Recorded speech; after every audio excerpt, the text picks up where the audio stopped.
William Carver, you aim to freeze yourself solid in a coffin of ice. Elias Harper's roar cut through the winter air, and the whole street turned to watch. William Carver didn't answer. He just kept hauling his ice saw and chisels on a wooden sledge, his Malamute Coda padding beside him. At the lake edge, he knelt and set the saw blade against the frozen surface.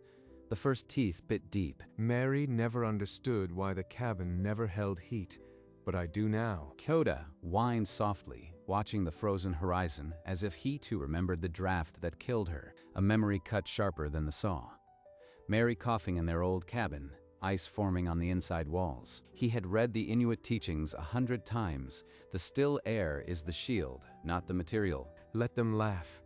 The ice will answer for itself. By dusk, the first massive block lay on the sledge, and William turned toward the distant cabin with a cold certainty. He hauled the sledge through the frozen silence to the base of his small log cabin, Coda's breath clouding the air. William tilted the block upright against the timber, leaving a hand's breadth of dead air between ice and wood. You think putting ice outside will make it warmer inside?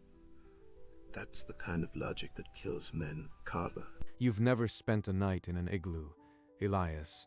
The cold doesn't kill you, the wind does. Elias spat into the snow and left him to his madness. As dusk crept in, William lit a small fire inside. Through the unfinished ice, the light bled amber and strange. Coda sat beside the glowing wall, ears swiveling at the distant snap of a twig. Then a low growl rumbled in the dog's throat, and he barked once into the dark. William didn't turn. He knew who was out there. Let him watch. He pressed another block into place, the ice seam freezing almost before his fingers left it. By the following evening, the last ice block slid into place, sealing the outer shell completely. He stepped into the air gap and held up a palm. Still air. No whisper of draft. From the village, a distant taunt. Sleeping in an icebox tonight, Carver. He didn't bother to look. That night, the true cold settled over the valley. Inside, a twig fire was enough. The amber light bled through the ice, and William sat, feeling the unnatural stillness. It's working, Mary. The air doesn't move anymore. He pictured her in this quiet warmth, not the cold that had stolen her breath. Outside, frost bloomed on every wooden cabin wall, but none touched his inner logs. No drafts tomorrow, Coda. Not ever again. The dog curled by the fire, and William listened to a silence no wood cabin had ever given him. William woke to a cabin that still held the night's warmth. The fire reduced to embers, but the air still. He crossed to the faint glow of the ice wall and pressed a palm against its inner face. Cold radiance, but no draft. Not even a whisper. You'd have loved this stillness, Mary. He remembered the old cabin's walls weeping with frost, Mary's breath shallow, the killer cold that whistled through every chink. That same morning, the village stirred to frozen water crocks and frost-lined walls, neighbors cursing the drafts that found every seam. William fed a few more sticks to the fire and watched the amber light swell. His dog still curled in contented sleep. Not a single crack, not even the wind could find us. He stepped outside into the silver dawn. The ice shell glazed with rime, and for the first time since Mary died, he drew a breath that wasn't stolen by the cold. I promised you a home that wouldn't kill you. I am keeping it, Mary. The ice fortress stood against the frozen timberline, a secret triumph glowing beneath the rising sun. Each morning, William checked the gap between ice and wood. Still air. But on the fifth day, he found something new. A hairline fracture ran through one block, where the ice had settled. William's stomach tightened. A crack meant wind would find a way. But by afternoon, when he checked again, the crack was gone, sealed by a new skin of frost, thicker than before. It healed. The cold didn't weaken it. It made it stronger. Coda sniffed the scar, then looked up at his master, as if he understood. That evening, William walked to the trading post for supplies and found Elias Harper cursing at his own doorpost. Cursed cold. Every morning I wake to ice on my beard. This cabin might as well be made of lace. Seal the wind, Elias. That's what kills you, not the cold. Elias snorted, but before he could retort, Old Man Crane shuffled over with a grim warning. A storm the likes of which the valley hadn't seen in 50 years was rolling down from the north. The blizzard struck before dusk, a white wall that swallowed the valley. William lit a candle and pulled Coda close. A sharp crack split the air.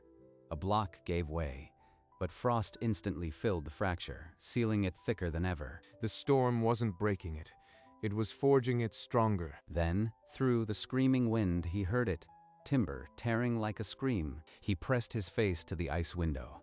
Thomas McAllister's cabin roof had peeled open to the blizzard. A figure stumbled through the white, Thomas, dragging his wife and child into the fury. William, for the love of God, help us. Help us. Opening the shell would let the storm in.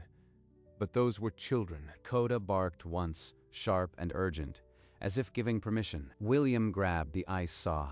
The decision was already made. He pried a block from the wall, and a blast of frozen air screamed into the gap.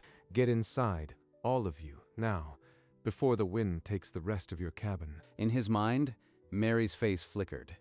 The day their cabin failed, the cold that stole her breath. He hauled Thomas through the icy gap, then pulled in his sobbing wife and frozen child. He grabbed the spare block and jammed it into the hole, packing snow into every seam with numb fingers. Seal fast.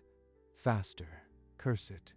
Don't let the warmth die now. Inside, the family huddled near the tiny fire as Coda pressed his warm fur against the child. God almighty, William, your wall held up. I thought we were dead men. It's not over yet.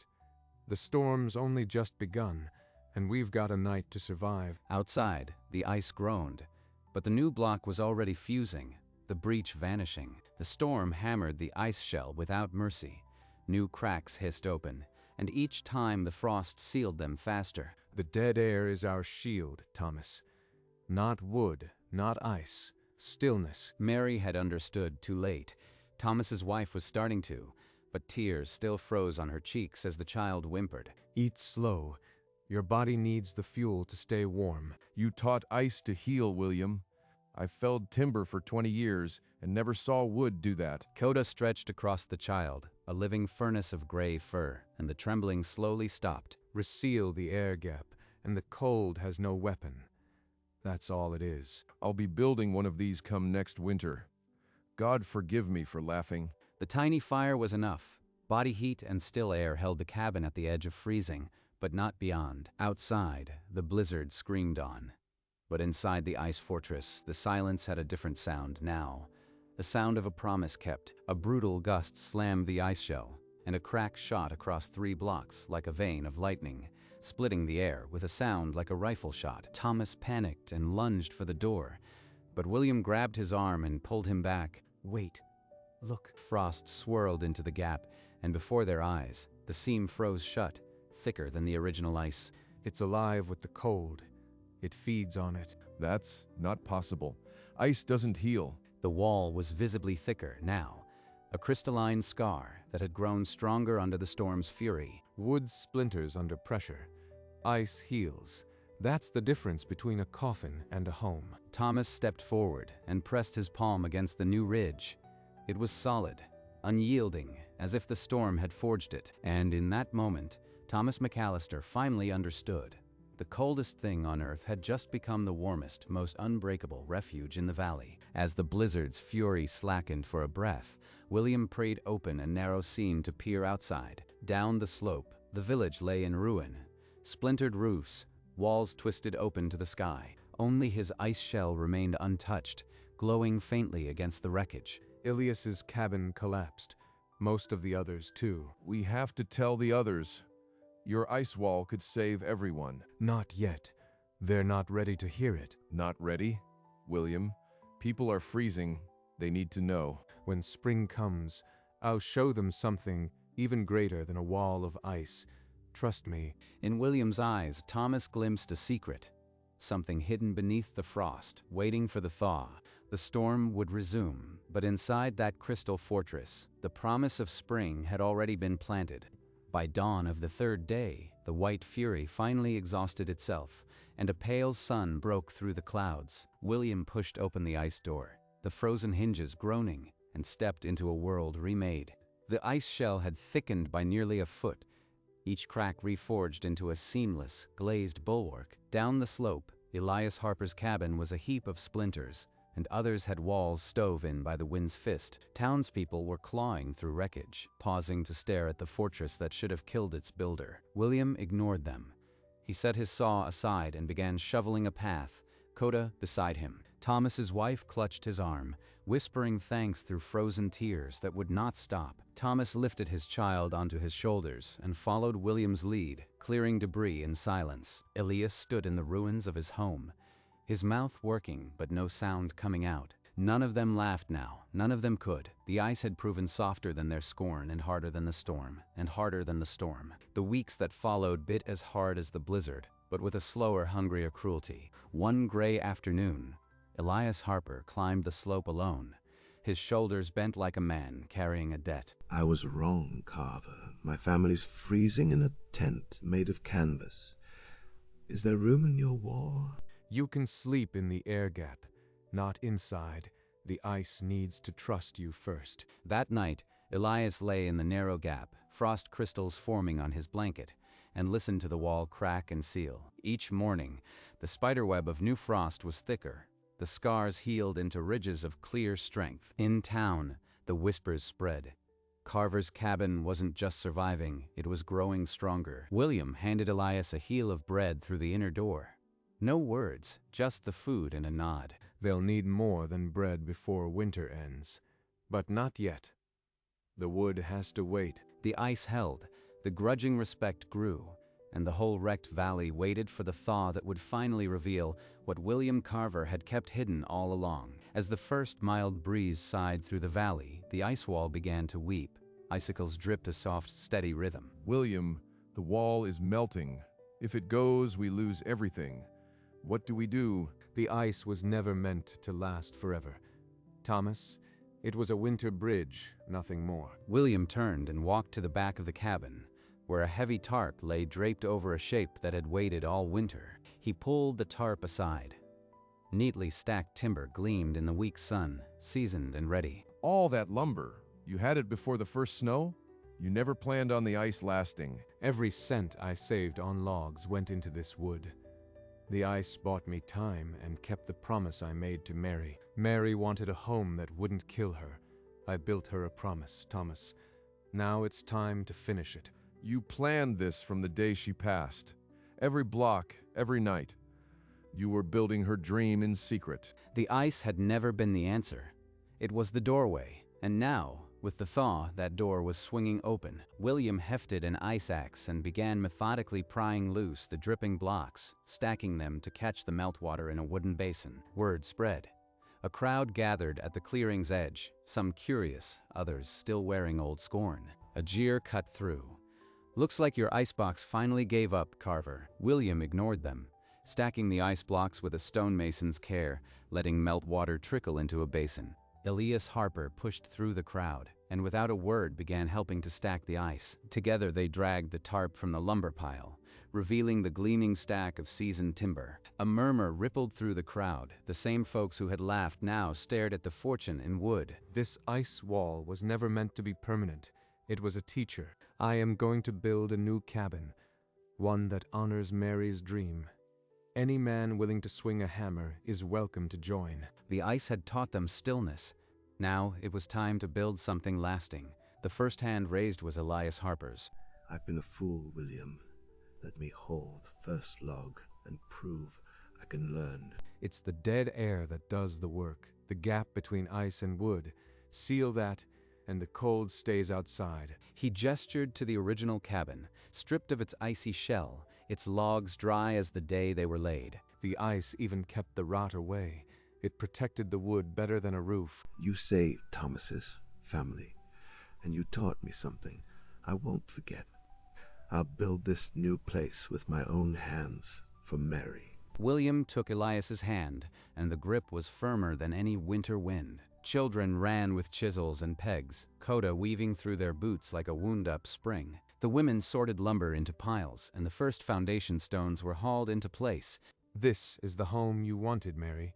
No cold, no drafts, just still air and strong wood. By sundown, the skeleton of the new cabin stood against the pale sky, a promise no longer hidden. At sunrise, the walls rose as if the ground itself were pushing them up, every plank a muscle, every peg a heartbeat. Mary used to say a home needs a wide porch, somewhere you can watch the snow without feeling its teeth. Then we'll build it wide enough for a cradle and a rocking chair. She'd have liked that. By noon, the roof ridge beam locked into place. With a collective shout that echoed across the clearing, Coda bounded through the sawdust, trailing a pack of laughing children like a wild, furry conductor. At dusk, a bonfire blazed to life, its flames dancing on the puddles where the ice wall had once stood. William stared into the fire, and for a breath, Mary's face flickered there, warm, proud, and no longer cold. We're finishing it, Mary. Not just the cabin, the promise. No cold will ever steal from us again. A year ago, I'd have called you a madman, William. Now I'd follow your ice saw into any winter. The new frame stood against the starry sky, a timber promise built on a winter's worth of frozen trust. The last shingle slid into place, and the new cabin stood finished. A home built with stone, timber, and a promise kept. The old cabin is yours now, Thomas. It kept my family alive. Now it'll keep yours. William, I can't. After everything, you'd give us your own walls? That's the Carver I should have known all along. You froze yourself to feed the whole valley. There's timber enough left to rebuild Elias's place and help anyone else who swings a hammer. The group walked between the two cabins, one born of ice, one of timber, both standing as proof that the coldest season could forge the warmest community. For the first time, the Carver name carried no laughter. Only the weight of a debt paid in frozen water and seasoned wood. We'll tell our children about the man who walled his cabin in ice, and how that ice held heat better than wood. Tell them the truth, Thomas. The ice didn't beat the cold. It taught us how to trap the stillness. And that stillness became the foundation of something thicker than frost.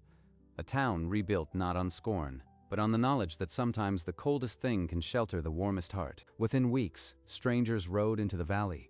Trappers, traders, even a cartographer, all asking for the man who built a house of ice. The ice doesn't keep you warm. Stillness does. The gap of dead air stops the wind. And the ice heals. Cracks freeze shut thicker. Wood splinters. Ice gets stronger. A boy tugged his sleeve. Can you build a whole house from ice? Only for one winter, son. The ice is a teacher, not a permanent home. Ha! This man taught us that the coldest thing on earth can shelter the warmest heart. The visitors nodded.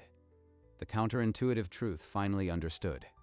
They left carrying a new kind of warmth. William opened the old Inuit book, and a trapper copied the lesson.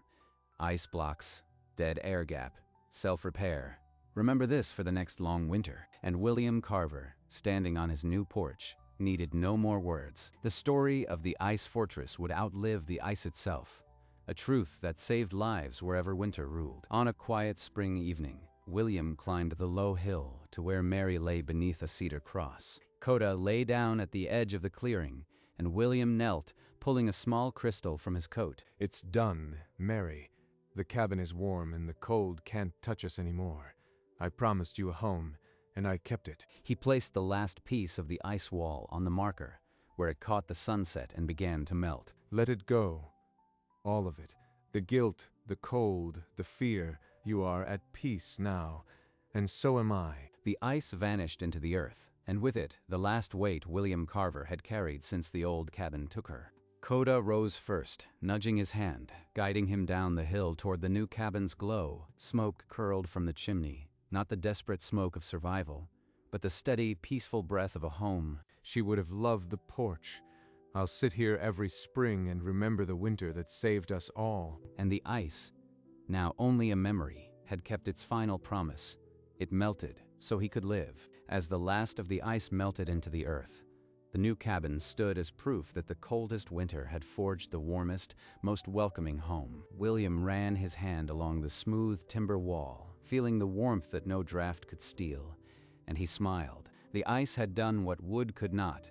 It trapped the still air, healed its own wounds, and grew stronger with every freeze. The townspeople who once laughed now worked together. raising beams with the same hands that had pointed in scorn. Elias Harper, once the loudest skeptic, now told the story with reverence, no longer a man of mockery, but a keeper of the truth. And on cold nights, children begged to hear again about the ice fortress that glowed like a lantern in the blizzard. They laughed when William Carver walled his cabin in blocks of ice. Then it held heat better than any wood, trapping a stillness that no storm could break. The greatest warmth had come from the coldest material, a paradox that would save lives for generations. And as the sun set over the homestead, the valley knew that sometimes the frozen truth is the one that sets you free. 1 year later, summer sun warmed the porch of the new cabin, and William Carver sat with Coda stretched at his feet.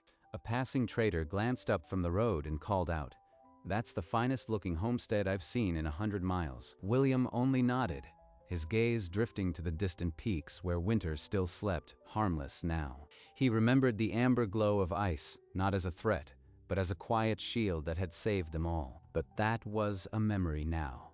The real warmth was here, in the thick timber walls the ice had protected. He smiled, a slow, deep contentment settling into the lines of his face. Coda lifted his head, tail thumping once against the porch boards. Easy, boy.